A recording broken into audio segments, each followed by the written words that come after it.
Algunas escenas de este programa han sido recreadas.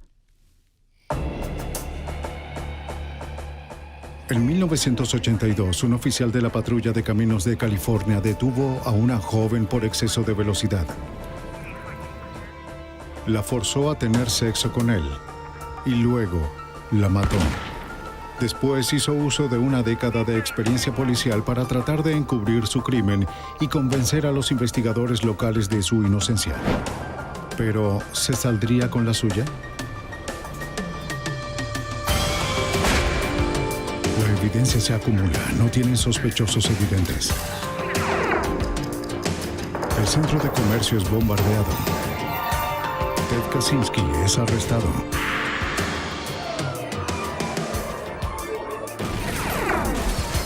Fugitivo a un prófugo. Los archivos del FBI. La sociedad depende de la confianza en la autoridad. Es un sistema que funciona. Y porque funciona, casi no reparamos en él. Si un oficial uniformado exige respeto, cumplimos voluntariamente. Pero si esa confianza es traicionada, y si un policía abusa de su autoridad, George Wolny era ese tipo de policía. El oficial popular y condecorado de la patrulla de caminos de California cometió la máxima violación, un asesinato. Soy James Carlstrom, exdirector del FBI en Nueva York. Cuando los policías buenos se convierten en malos, todas las fuerzas del orden público se reúnen para reparar el daño y hacer justicia. El caso Wolny probó las capacidades tanto de la estatal como del FBI. Fue un adversario astuto, entrenado en la resolución de crímenes, y supo cómo cubrir sus huellas. Como puedes ver, hay muchos avisos Por encima de la ley. para Robin casting. Bishop, de 23 años, salió de su casa en Las Vegas para visitar a un amigo en Los Pero debe Ángeles. tener buenas condiciones. A ver si da la talla. Robin tenía esperanzas de convertirse en actriz. Su amigo la convenció de que si se tomaba en serio la actuación, tenía que mudarse a Los Ángeles. Veamos. Robin regresa a Las Vegas para empacar y poder mudarse. Estaba emocionada por su futuro. En Barstow, California, se detiene para llamar a su madre y comprar un sándwich. Al regresar a su auto, cayó bajo la mirada de un depredador, el patrullero de caminos de California, George Wolny. Aunque era oficial muy respetado y miembro de la comunidad, Wolny tenía una historia secreta de detener mujeres por exceso de velocidad y luego pedir tener sexo a cambio de librarse de una multa. La noche del 11 de enero de 1982 no fue diferente. Rápidamente memorizó la marca y el modelo de su auto. También observó la placa de Nevada.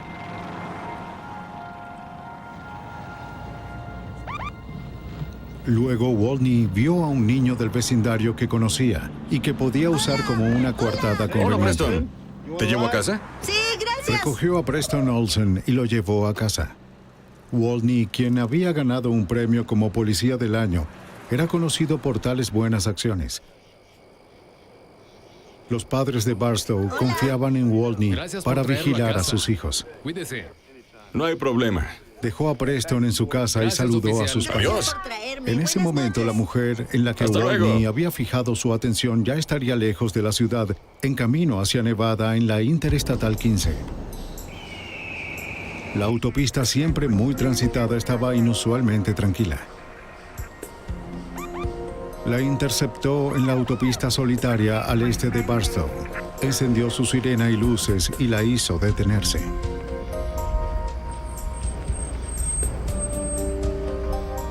Robin Bishop tenía varias multas por exceso de velocidad. De hecho, acababa de terminar un año de libertad condicional y había recibido una advertencia de que otra multa le costaría su licencia. Robin sabía que una licencia de conducir y un auto serían esenciales para una aspirante de actriz en Los Ángeles. Muy bien, veamos. ¿Tiene idea de lo rápido que iba? 100 kilómetros por hora. Algo más de lo normal. Voy a pedirle que me dé su licencia.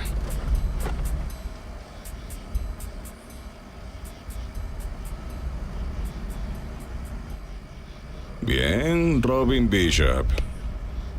Muy bien, Robin. Voy a tener que pedirle que baje del vehículo y me siga la patrulla. Dejó sus llaves en el encendido y su bolso en el auto. Bien, baje con cuidado, acompáñeme. Quizás Robin se sorprendió de ser llevada a la patrulla, pero obedeció.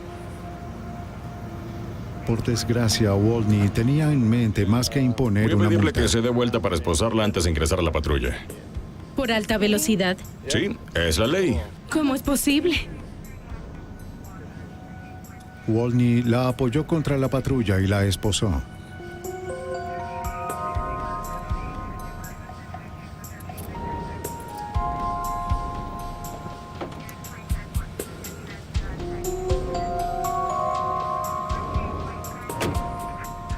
Mientras la dejaba en el asiento trasero, debió haberse sentido confundida y asustada.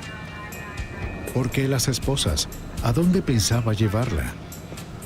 Wolney regresó a su auto para tomar su bolso.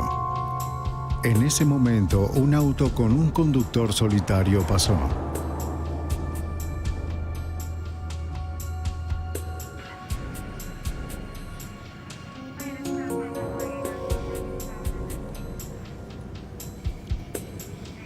Wolney tomó el bolso, regresó a su auto y se alejó, dejando el de ella abandonado en la interestatal.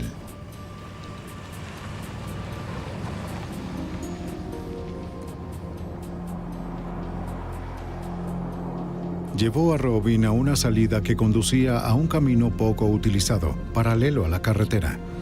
Era un lugar donde solía tomar un descanso durante su turno de patrullaje.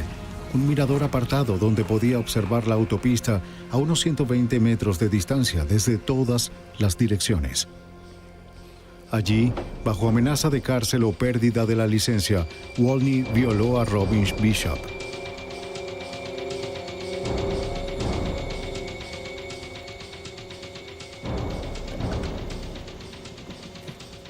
Cuando terminó con ella, solicitó por radio información sobre el auto de Robin, como si hubiera sido abandonado.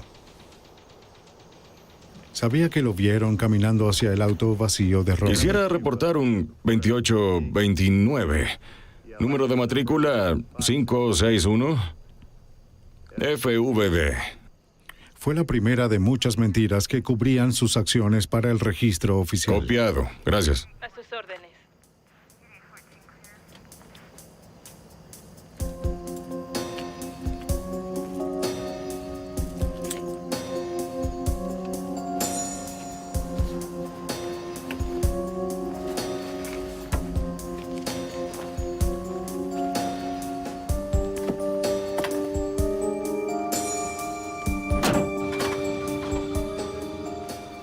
La llevó por la carretera de acceso paralelo hasta un punto en donde Robin podría caminar de vuelta a su auto.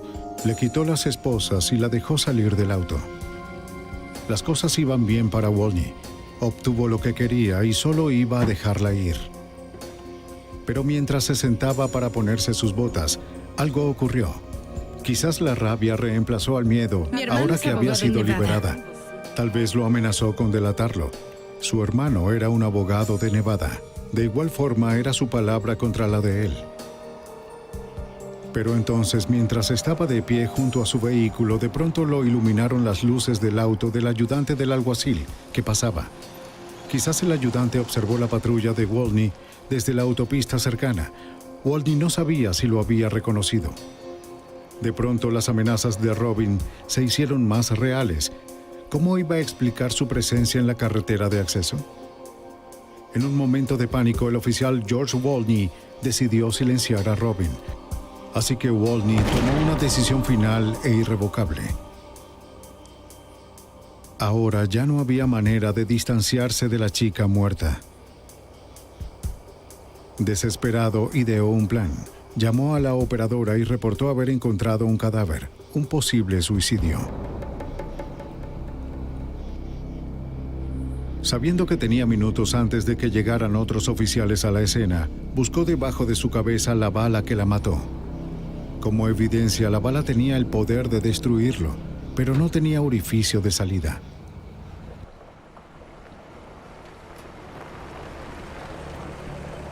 El detective de homicidios Milt Rose, del Departamento del Alguacil del Condado de San Bernardino, fue enviado a investigar el cadáver que Walney había encontrado. Camino a la escena del crimen, la operadora le pidió que examinara el auto abandonado. Como el cuerpo fue encontrado a corta distancia de la carretera de acceso y era visible para los investigadores en la escena del crimen, la policía sospechaba que había una conexión entre el auto y el cuerpo. No vi ninguna señal obvia de avería, ni de falla mecánica. Las llantas estaban en buen estado. El vehículo estaba en marcha. Las llaves estaban dentro de él. ¿Por qué el vehículo se detuvo en ese lugar? En la escena del crimen, el oficial dijo que Walney estaba tranquilo y profesional. Describió cómo encontró a la víctima, revisó su pulso y buscó en su bolso alguna identificación. El registro de vehículos de Nevada y su licencia la identificaron como Robin Bishop, dueña del auto abandonado, que él antes había reportado. Aunque el oficial Walney reportó un aparente suicidio, el detective Rose pronto descartó esa posibilidad. A la víctima le dispararon detrás de su cabeza a corta distancia. Luego la movieron un poco. A 10 centímetros de su cabeza había un charco de sangre en el suelo. Sin duda, esto era un homicidio. Las lluvias recientes ayudaron a que las marcas y pisadas de Walney y su patrulla fueran visibles en la tierra húmeda. En esta área de acá encontramos un par de pisadas que aparecieron al frente del vehículo. Recorrieron la parte delantera del vehículo y se alejaron en dirección hacia la zona media del vehículo. Recorrieron hasta esta zona de acá, donde se encuentra este arbusto, o en esta área en general, y ahí fue donde se encontró el cuerpo de Robin Bishop. Las otras pisadas que encontramos iban desde la puerta del conductor en la unidad de patrullaje hacia un área frente del vehículo y luego hacia el cuerpo de Robin, mirando hacia él en dirección este.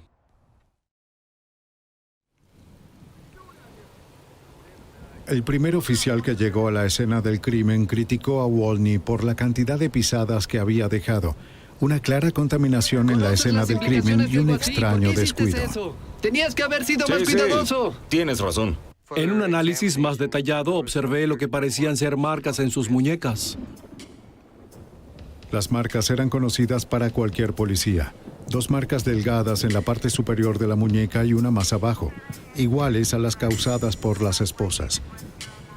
Luego, cuando el detective Rose examinó el contenido del bolso de la víctima, no encontró señales de robo, pero la licencia y el registro del vehículo estaban encima de los demás artículos del bolso, como si los hubiesen mostrado a alguien y luego arrojados con prisa en la cartera. Eso me indicó que teníamos que revisar alguna clase de detención o si alguien en posición de autoridad quizá detuvo este vehículo. Para Rose, la evidencia señalaba la implicación de un policía o de alguien actuando como uno. Cada investigador en la escena del crimen era colega o amigo del oficial Walney. Que él estuviese conectado al crimen no fue siquiera considerado en aquel momento. Se llevó a cabo una autopsia. Los resultados confirmaron que el cuerpo fue movido un poco después de haberse hecho el disparo y que las marcas fueron hechas por las esposas. La pala mortal fue encontrada alojada en la mandíbula de Robin. Aunque era el calibre de un revólver común de policía, la marca no era de la munición estándar. La autopsia también mostró que mantuvo relaciones sexuales dentro de las 24 horas previas a su muerte, pero no mostró ninguno de los signos habituales de una violación forzada. Lo primero que teníamos que hacer era eliminar a las personas que estaban en la escena o en el área. Otros oficiales de patrulla, alguaciles, cualquiera que estuviese en esa área alrededor de ese tiempo. Teníamos que empezar a interrogar al oficial Walney, porque era el oficial Walney que la persona que encontró el cuerpo. La supervivencia de Walney dependía en estar un paso adelante en la investigación. Cuando terminó su turno esa noche, se esforzó por retirar el cañón del arma asesina. Era la única prueba concreta que podía implicarlo en el crimen de forma concluyente. Walney sabía que el cañón de su arma dejó marcas identificables en la bala que mató a Robin Bishop. A la mañana siguiente fue a una armería del lugar para pedir un nuevo cañón, que desorientaría una prueba de balística, pero no quedaba ningún cañón en existencia y tendrían que ordenar uno nuevo. Luego llevó su uniforme a la tintorería y la funda del arma al taller de reparación para teñirla y coserla de nuevo. Todo lo que quedaba era ganar tiempo hasta que llegara el cañón. Esa mañana en Barstow, Rose organizó una reunión con los departamentos de policía y del alguacil para discutir el caso. Pidió a todos los oficiales que estaban en servicio la noche anterior entregar sus armas para que las pruebas de balística pudieran eliminarlos como posibles sospechosos en el crimen. Wolny se aseguró de asistir. Durante la reunión se enteró de que la bala mortal había sido recuperada. Para el anochecer, Wolny era el único oficial que no había entregado el arma para la prueba. Los detectives fueron a su casa y le pidieron su revólver de servicio. Momentos después, regresó con el arma incorrecta, la que usaba estando fuera de servicio. Así es, señor, el de servicio, sí. El capitán lo envió de vuelta por su revólver de servicio, pero regresó con las manos vacías. Fue robada. ¿Cómo que robada? Pues hubo un robo en el vecindario. Afirmó que su casa debió haber sido robada y el arma estaba desaparecida. La historia sonaba dudosa, pero como Wolny era un oficial de la patrulla de caminos de California, el detective Brian English del departamento del sheriff del condado de San Bernardino estuvo inclinado a creerle. Sentí cierta empatía por él porque buscábamos, en mi opinión, pruebas para demostrar que él no lo hizo, que fue un criminal.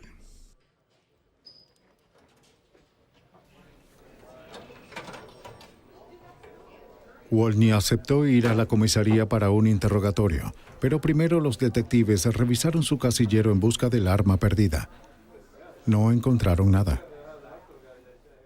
Luego nos sentamos y comenzamos a hablar con el oficial Wolny y para él no parecía importante que su arma no estuviera, lo cual era muy significativo, porque de haber estado en su posición me habría preocupado y a él parecía no importarle. Ya han pasado 2 días desde el crimen. El arma faltante y el extraño comportamiento de Wolny hizo imposible negar lo obvio. Wolny fue advertido de sus derechos constitucionales. Aunque esto lo convertía en el principal sospechoso en el caso, no existían suficientes evidencias para poder arrestarlo. Insistiendo en su inocencia, Wolny aceptó que su entrevista fuese grabada. No hay problema. Dijo que hizo su ronda habitual patrullando la interestatal el 11 de enero. Luego de cenar, recogió a un joven que conocía, Preston Olsen, a quien vio caminando solo a casa. Aquí traje a este jovencito. Luego de que vi dejar a caminando. Preston en su hogar a las 8:50 de la noche, estaba de vuelta en la interestatal.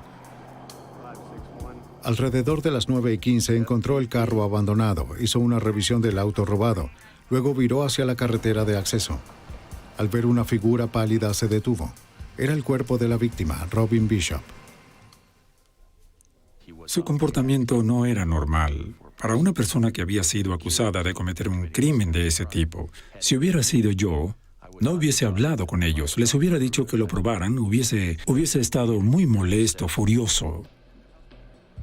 El oficial Wolny insistió varias veces en hacer la prueba del polígrafo. Reafirmó su declaración y luego respondió una serie de preguntas críticas, incluyendo la pregunta directa: ¿asesinó a Robin Bishop? No. El investigador no pudo encontrar ninguna señal de engaño No. en la prueba del polígrafo. Wolny acababa de superar otro obstáculo en su encubrimiento. Nosotros trasladamos a George a la estación Barstow de vuelta a la de San Bernardino para más preguntas. En ese momento, George nos dio permiso para revisar su casa. Los ayudantes del alguacil investigaron el alegato de Wolny de que su casa debió haber sido robada, pero no encontraron señales de entrada forzada. Luego los detectives de homicidios comenzaron su trabajo. Al amanecer encontraron el armazón de un revólver Magnum Smith & Wesson, modelo 19357, dentro de la camioneta de Wolny. El armazón estaba muy dañado, con marcas de herramientas. Parecía haber sido desmantelada por alguien que no sabía cómo separarla por partes. El cañón que habría sido usado para la comparación balística no estaba. Por lo tanto, no pudo verificarse alguna coincidencia. El armazón del arma estaba registrado a nombre de George Michael Wolny. para los detectives había sido desmantelada por una sola razón. Wolny fue puesto bajo arresto. Pero la evidencia aún era circunstancial. Debía encontrarse una conexión entre el revólver y las herramientas usadas para desmantelarlo. Los detectives regresaron a la casa de Wolny para realizar otra búsqueda. Se recolectó evidencia, se encontraron herramientas de sujeción y un sujetador de tubos detrás del garaje, los cuales mostraban señales recientes de transferencia de metal. En el armario de la habitación, los detectives encontraron 5 cajas de balas con la insignia CHP. En cajas localizadas en rondas habituales de la policía se encontraron 27 balas de otro tipo, calibre .357 de punta redonda 158 fabricadas por Remington Arms, el mismo tipo de bala que mató a Robin Bishop.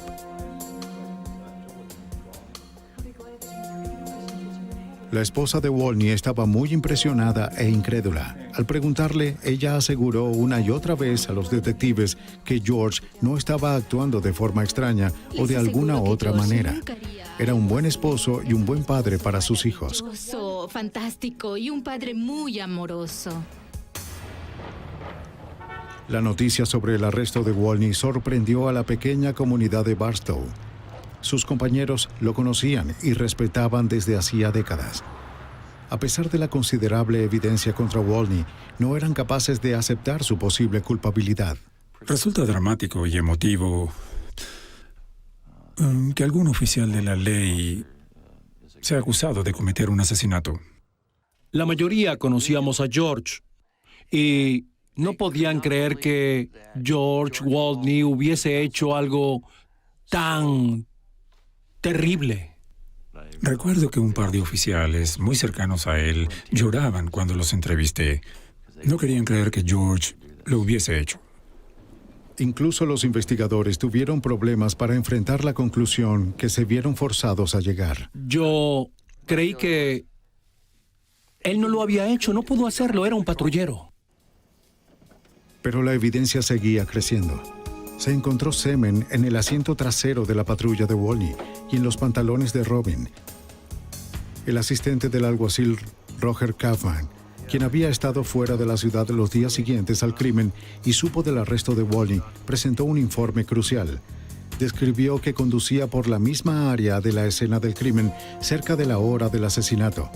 Desde la interestatal divisó las luces encendidas de un auto en el acceso poco usado. Al iluminar con sus luces el auto, vio a un oficial parado a un costado, pero conducía muy rápido como para identificarlo. Unos minutos después, escuchó a Wolny muy molesto reportando un posible suicidio por la radio. Le sorprendió escuchar a Wolny, un hombre conocido por ser muy firme, sonando tan agitado, pero no había pensado en el incidente hasta que se enteró del arresto.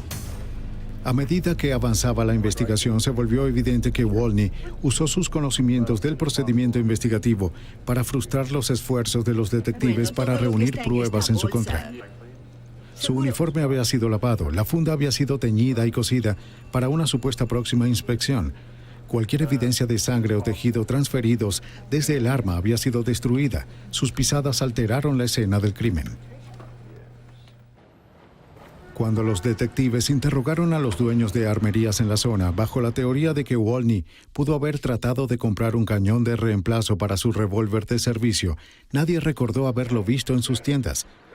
Luego de varios meses de investigación interna, Wolny fue despedido de la patrulla de caminos de California. Bien, adiós. Ahora convencidos de que cometió el peor crimen posible, los detectives aún no podían probar de que Wolny mentía. Su esposa y amigos aún lo apoyaban firmemente. 9 meses después comenzó el juicio con la abogada acusadora Betty Kennedy, confiada en que la considerable evidencia, aunque circunstancial en su mayoría, era lo suficientemente fuerte para resultar en una condena rápida. En su declaración de apertura, el abogado defensor George Porter le dijo al jurado que George Michael Wolny había sido víctima de una trampa hecha por alguien de su propio departamento. Alguien detuvo a la señorita Bishop, como demostraría, pero no fue George Wolny. La defensa produjo un testigo clave, el ferroviario Dennis Glover, quien testificó que pasó al lado del auto vacío de Robin Bishop en la carretera esa noche. Un auto de color claro estaba estacionado a 15 metros detrás de él. Glover le describió al jurado como un hombre que llevaba una linterna se acercaba al auto de Bishop. Sin embargo, su descripción parecía eliminar a Wolny como el hombre que vio. Porter sostuvo que debería considerarse a otro sospechoso. La fiscalía construyó una cronología precisa y elaborada para el jurado, desde la última llamada de Robin a su madre en Barstow hasta la llamada por radio de Wolny informando el hallazgo de su cuerpo. La cronología incluía todas las acciones conocidas de Wolny, así como la hora del asesinato. La fiscalía creía que su caso era a prueba de balas, líneas de tiempo, la recogida del niño Olsen, el avistamiento del ayudante del alguacil, las llamadas por radio, todo. Pero el abogado de Wolny contraatacó al producir docenas de testigos, colegas patrulleros y amigos cercanos que testificaron sobre su carácter e historial impecables. Usó la cronología para arrojar dudas sobre la serie de eventos. ¿Pudo tener Wolny tiempo suficiente, apenas 20 minutos, para hacer todo de lo que se le acusaba? Con facilidad, la defensa desafió el análisis científico de las muestras de semen del auto y de la víctima. La tecnología para usar el ADN en la corte aún estaba 6 años en el futuro. Además, Porter pudo poner en duda el análisis inconcluso de la fiscalía sobre las marcas de herramientas en el armazón y las encontradas en el auto y la casa de Wolny. Sin embargo, la fiscalía creía que las balas confiscadas y el arma desmantelada serían suficientes para convencer al jurado. La prueba fuerte que teníamos en este caso en particular era el armazón del revólver. ¿Cómo explicar el armazón? ¿Cómo explicar por qué estaba en el vehículo? ¿Por qué estaba desarmada? ¿Por qué faltaba el cañón, el cilindro, la empuñadura, el martillo, el gatillo? ¿Por qué? Wolny estaba preparado y ecuánime, presentando a la defensa el mejor testigo, él mismo. Tenía una respuesta para cada pregunta que le hacían. Y cada respuesta que tenía era factible y la táctica de defensa que presentaron fue arrojar un poco de duda en cada uno de los elementos de evidencia que presentamos. Eso fue lo que hizo. Y George hizo un excelente trabajo al atar todos los cabos sueltos cuando testificó. Al final, el testimonio de 50 testigos en 30 áreas de especialización y toda la evidencia acumulada no logró convencer al jurado. Luego de 4 días, se declaró un punto muerto, 8-4 a favor de la absolución. George Wolny era un hombre libre. Nada es, como algunos dicen, un golpe de suerte. Y nunca sabes qué dirección tomará el jurado. Nunca se sabe cuáles pruebas dejará entrar el juez y cuáles no. Así que, como no me había involucrado en las actividades diarias, me sorprendió que George no fuera declarado culpable. Hablamos con varios miembros del jurado y ellos pensaron que había una posibilidad de que George fuera el responsable, pero no podían creer que realmente lo hubiese hecho. Y si lo hizo, era un patrullero de caminos. Él trabajó duro, trabajó para la comunidad. Era respetado. En verdad, no pudimos hallarlo culpable. Aún creyendo que George Wolny era culpable, los fiscales estaban decididos a obtener una condena. En menos de un año después de la anulación del juicio, Wolny fue juzgado de nuevo en la Corte Superior, pero con poca evidencia nueva presentada, el juicio terminó en otro punto muerto, 7-5 a favor de la absolución.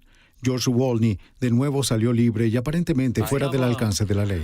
Sorprendido, y me quedé sentado durante varias horas pensando, repitiéndome, ¿qué podríamos haber hecho para cambiar el resultado? ¿Qué podríamos hacer cuando hubiese otro juicio? Argumentando hostigamiento aparente, el juez negó a los fiscales un tercer juicio. Parecía que George Wolny no podía ser llevado ante la justicia en la ciudad de Barstow. Sentimos, y estaba convencido de que George mató a esa dama.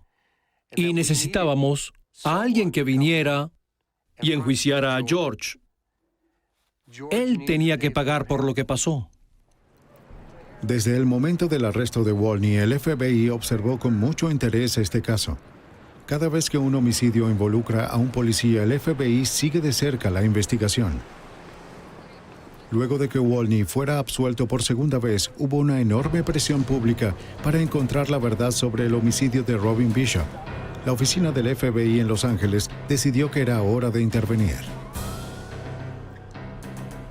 El FBI sabía que George Wolny no podría volver a ser juzgado por el homicidio de Robin Bishop en el estado de California, pero en una corte federal podría ser acusado de violar sus derechos civiles. Al asesinar a Robin Bishop mientras estaba en servicio, George Wolny había cometido un delito federal. Al quitarle la vida, había violado sus derechos civiles. Esto nunca se había litigado antes en un juicio criminal, pero el FBI y los fiscales federales creían que el homicidio de Bishop constituía un caso perfecto de prueba. El caso fue asignado al agente especial Michael Randolph. Wolny era como un lobo en un corral de ovejas. La policía no sabía que él era el asesino. Él era la persona que había cometido el asesinato, por lo que se mantendría un paso delante de ellos, destruyendo la evidencia. Y esta es una razón significativa por la que los lugareños no tuvieron éxito en el enjuiciamiento. No se dieron cuenta de a quién enfrentaban. Revisando a fondo las fotos de la escena del crimen, una fotografía captó la atención del agente Randolph. Esta mostraba el contenido del maletero de la patrulla de Wolny la noche del asesinato. En ella vio una pequeña caja de municiones. Envió las fotos para que fueran ampliadas y analizadas. El laboratorio del FBI nos notificó que el análisis fotográfico reveló que se trataba de una caja de municiones de Magnum 357, la que, de hecho, era una munición ilegal del tipo que Wolny había testificado que no llevaba la noche del homicidio. También creemos fue la misma caja de munición que se encontró en su casa. El agente Randolph acababa de atrapar a George Wolny en su primera mentira. Sabíamos que había mentido sobre algo en 2 juicios locales, así que tenía que haber otras cosas sobre las que había mentido. Trabajando de cerca con el Departamento del Alguacil de San Bernardino y la Patrulla de Caminos de California, el agente Randolph comenzó a reexaminar todas las pruebas de los 2 primeros juicios. En lugar de manejarlo como otra investigación criminal habitual, le dimos un enfoque más exhaustivo, como el que se le dio al vuelo 800 Nueva York-Roma de TWA. Cada remache debía ser analizado, cada roca estudiada.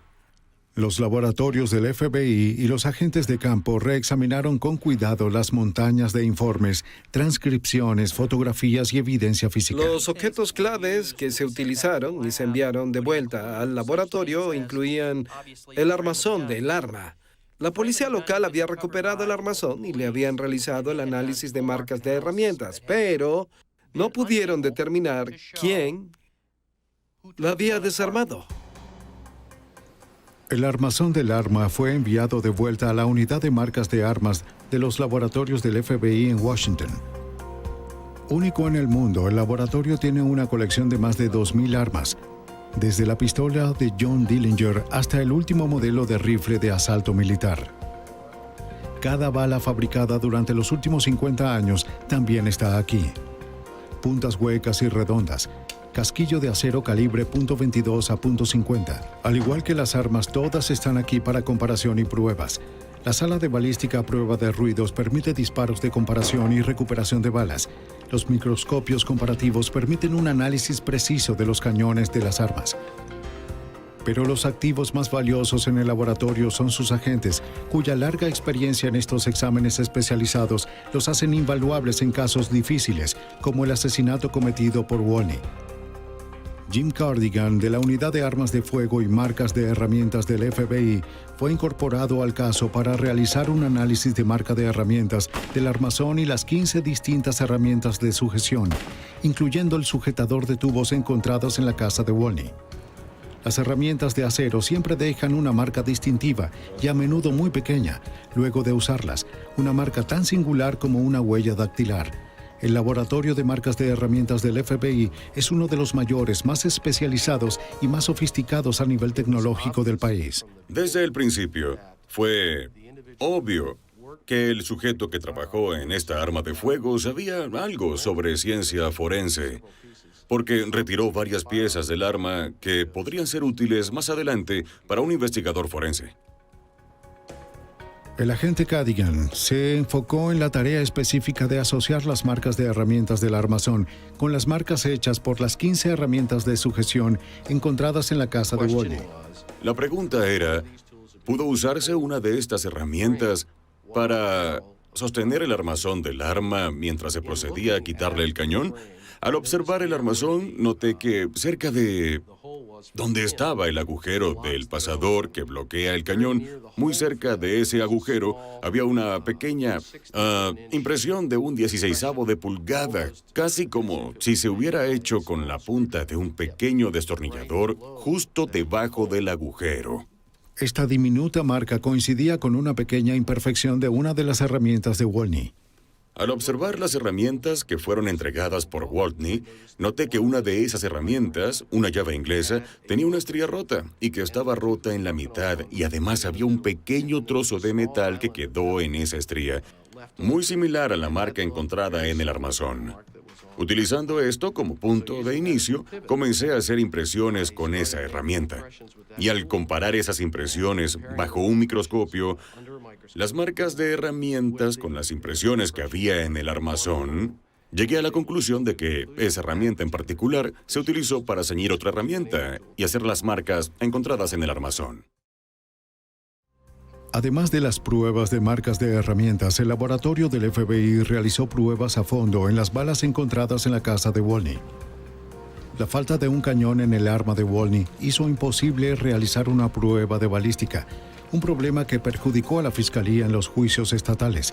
Así que el laboratorio del FBI ideó una prueba que nunca había sido utilizada de manera forense, un nuevo uso radical de la tecnología nuclear en la ciencia forense. Cuando un fabricante de plomo como Remington Arms produce un lote, se desechan los restos, como al preparar un pastel.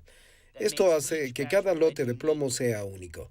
Luego, tomamos más de 200 cartuchos que la policía local había recolectado cuando investigaron a George Michael Wolny.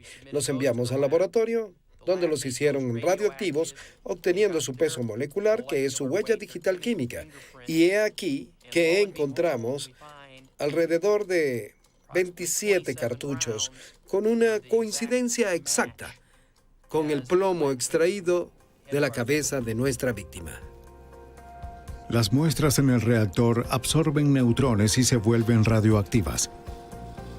Se mide esta radioactividad, lo que arroja una lectura precisa de los elementos químicos en el plomo de la bala, una huella digital atómica. Las pruebas de radioactividad fueron indiscutibles.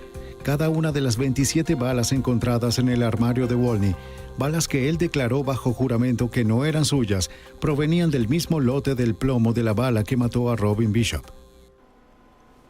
El laboratorio del FBI trabajó para establecer una coincidencia definitiva entre el armazón del arma de Wolny y su llave inglesa, y entre la bala mortal y las balas encontradas en su casa. Además, el agente Randolph construyó retratos psicológicos no solo de George Wolny, sino también de Robin Bishop. Era importante que el jurado federal la percibiera como una verdadera víctima. Robin Bishop fue violada por alguien a quien le enseñaron a respetar y confiar, un oficial de la ley. Esto hizo muy sencillo entender la falta de fuerza, de violencia, que se hizo evidente en la escena del crimen, aparte del trauma. Ella fue obediente porque respetaba la autoridad. Fue el tipo de ciudadana que se detuvo, abrió su cartera y entonces él se la llevó. Ella fue esposada porque pensó que debía recibir una multa, ¿saben? Eso la convirtió en una víctima. De la misma forma, el FBI examinó cada aspecto de los antecedentes de Wolny para comprender su comportamiento en relación a las mujeres. Al interrogar a una mujer que admitió tener una aventura con Wolny, se conoció que lo encontraba en su lugar habitual a lo largo de la carretera aislada para tener sexo. La misma salida a la carretera de acceso donde había llevado a Robin Bishop. Se contactó a todas las mujeres que recibieron citatorios de Wolny en los últimos 2 años y surgió un patrón. Dese la vuelta. Voy a esposarla para que entre la Cerca de patrulla. una docena de mujeres afirmaron que Wolny les había citado para tener relaciones sexuales o les había tocado de forma provocativa. Esto nos indicó que no era un asalto sexual aislado del señor Wolny. Era un tipo de patrón de comportamiento. Al ponerse su uniforme, se volvía un depredador hacia las mujeres. Esa fue nuestra conclusión. Los testimonios de los testigos de los juicios estatales de nuevo se examinaron con cuidado en busca de discrepancias que llevaran a brechas en el caso. En algunas instancias el FBI luchó con fuerza con el peso de la autoridad federal. Muchos testigos se mostraron reacios. Tenían miedo.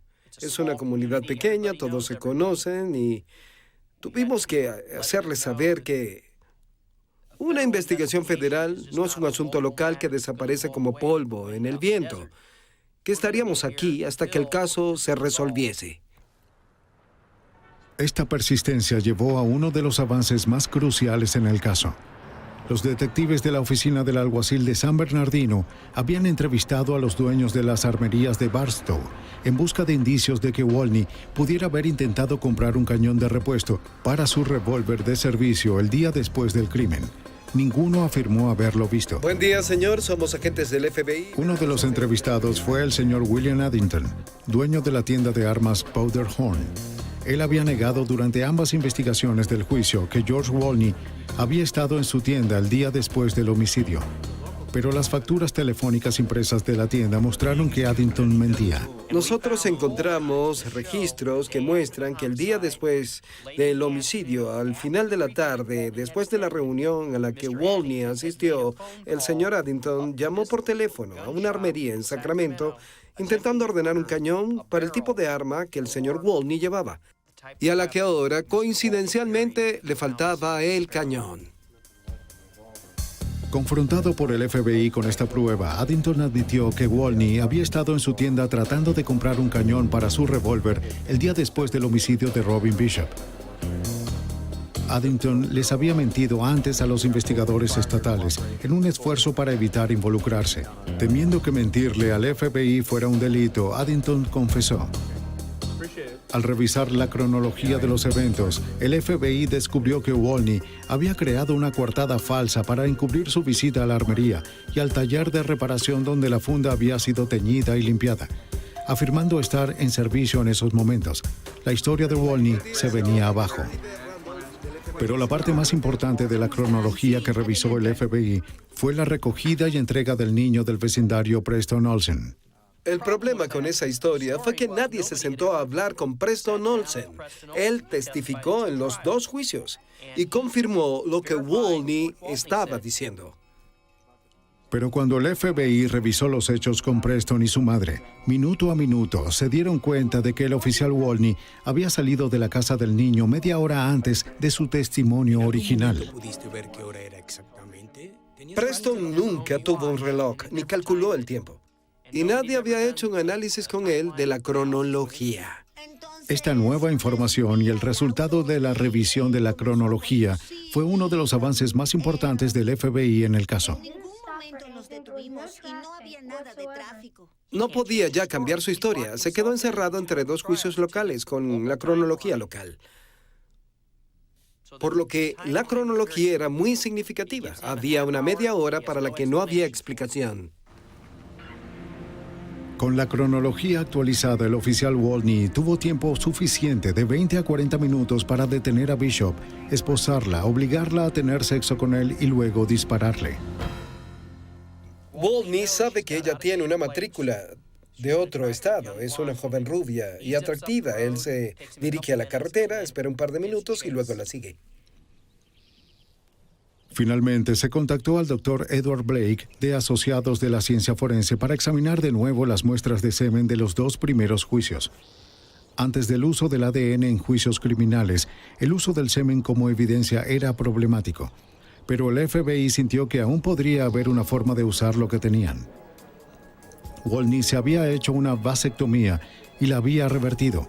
¿Había alguna forma de usar esta información para identificar y hacer coincidir su semen con la muestra encontrada en la escena del crimen? Los fiscales federales le preguntaron al Dr. Blake, un médico serólogo forense, si había nuevos avances científicos que pudieran ayudar en la investigación. Él me dijo, la ciencia avanza con el tiempo, ¿cierto, Dr. Blake? Tal vez haya algo que usted estuviese dispuesto a investigar al respecto. Y respondí, conozco a varias personas involucradas en trabajos sobre fertilidad y uno de los aspectos que interviene en este caso es la idea de que el señor Wolny se sometió a una vasectomía y la había revertido. El Dr. Blake supo por colegas de la Universidad de California que revertir una vasectomía a veces puede causar la producción de anticuerpos de antiesperma. El cuerpo reacciona ante los espermatozoides que se filtran en el torrente sanguíneo como si fueran gérmenes invasores. El fenómeno es muy inusual y probablemente podría usarse como un indicador en el líquido seminal. Envió las muestras de Wolny al laboratorio de la Universidad de California. Descubrimos que esos fluidos no solo contenían los anticuerpos de antiesperma, sino que los anticuerpos estaban presentes en niveles muy altos. Y eso aportó el impulso para poder explorar la evidencia. El Dr. Blake se enteró de una prueba nueva utilizada en los estudios de fertilidad. Se llamaba prueba de estudio de conteo inmunológico y pudo detectar la presencia de anticuerpos de antiesperma en las muestras de la escena del crimen. Como este tipo de pruebas nunca se había utilizado antes en la corte, el Dr. Blake grabó la prueba en un video para mostrarla al jurado en el juicio. En definitiva, se prepararon extractos tomados de los pantalones que se encontraban en el cuerpo de Robin Bishop. Eran muestras que se habían tomado del asiento de la patrulla y que se prepararon para su estudio. Ambas muestras fueron analizadas para detectar la presencia de anticuerpos de antiesperma y en ambas muestras se encontraron anticuerpos de ese tipo. Durante los 6 meses de investigación del FBI, todas las pruebas que se reexaminaron y todos los testimonios de testigos nuevos dieron lugar a una certeza fundamental para los agentes especiales que trabajaban en el caso. Ya teníamos al sujeto indicado y lo atraparíamos. George Wolny regresaría a la corte. George Michael Wolny fue acusado por un gran jurado federal por violar los derechos civiles de Robin Bishop y fue arrestado. Fue el primer oficial de la ley de California en ser acusado bajo el Estatuto Federal de Derechos Civiles. De nuevo, él se declaró inocente. Pero por primera vez desde que comenzó la odisea, los padres de Robin Bishop tuvieron esperanzas de un resultado diferente. Esta vez, George Wolny se enfrentó a un tribunal federal y al FBI. Desde el comienzo quedó claro que el juicio federal no sería una repetición de los 2 primeros juicios. El juicio federal comenzó el 17 de enero de 1984 en la Corte del Distrito de los Estados Unidos en Los Ángeles. Carol Douglas fue la defensora pública de George Wolny y optó por que su cliente no testificara. Sabía que George Wolny estaba en serios problemas. Wolny sabía que estábamos derribando sus coartadas y también todas sus historias, que iba a tener que inventar una nueva historia. Ya nosotros lo teníamos acorralado y no tenía otra salida excepto la prisión, a donde lo enviaríamos. Todo es una trampa. A medida que el juicio avanzaba, el FBI desmanteló cada punto fuerte de la defensa anterior de Wolny. La fiscalía le informó al jurado que Wolny había marcado a Robin Bishop como a una presa la primera vez que la vio en el restaurante de comida rápida. Con el testimonio de las otras mujeres de las que había abusado, la imagen del oficial del año de Wolny se derrumbó. Después de dejar a Preston Olsen en su casa, detuvo a Bishop y le ordenó entrar en su patrulla. Ahora este nuevo testimonio le daba mucho tiempo. Siguiendo el patrón establecido, condujo a un lugar familiar y apartado y la forzó a un acuerdo sexual, corroborado por la mancha de semen en el asiento trasero de su patrulla. Mientras se sentaba para colocarse sus botas, las luces de la patrulla del oficial Kaufman iluminaron a Wolny, ubicándolo en la carretera de acceso con Robin Bishop lejos de su auto. Al no tener idea de quién lo había visto o de lo que habían visto, entró en pánico y asesinó a Robin Bishop. Luego, casi sin aliento, informó a la operadora sobre un posible suicidio. Las fotos de la autopsia y de la escena del crimen mostraron que él no había movido la cabeza para verificar el pulso. El movimiento fue muy pronunciado. Era que buscaba desesperado la bala que la mató. Una de tantas acciones con las que trató de encubrir su crimen. Esa noche, Wolny retiró con fuerza el cañón del arma homicida, lo que dejó las marcas microscópicas como huellas dactilares que hicieron coincidir el armazón con las herramientas de Wolny. Pero quizás la mayor condena en el tribunal fue el estudio controversial sobre el conteo inmunológico. La cinta de video de las muestras encontradas en los pantalones de Robin y en el asiento del auto mostró pequeñas gotas uniéndose al esperma. Lo que podía verse en estas cintas de video, correspondientes a las muestras en cuestión, es que las que contenían el anticuerpo antiesperma estaban en la etapa final del análisis. Los espermatozoides vivos se observaban nadando a través del medio con las gotas unidas a ellos, lo que indicaba que los anticuerpos estaban presentes en ambas muestras. El juez solo le permitió al Dr. Blake indicar el porcentaje de resultados de sus pruebas. Él testificó que el tipo de sangre de Wolny lo colocaba en el 12% de la población. De ese porcentaje, solo el 5% de ellos daría positivo para la presencia de anticuerpos antiesperma. Menos del 1% de la población podría haber tenido relaciones sexuales con Robin Bishop esa noche. Por más que la defensa pudiera argumentar que el resto de la evidencia era circunstancial, la evidencia científica era abrumadora. El veredicto fue anunciado con rapidez. Cuando entró el jurado a la sala, ninguno lo miró, así que fue evidente que tenían un veredicto de culpable.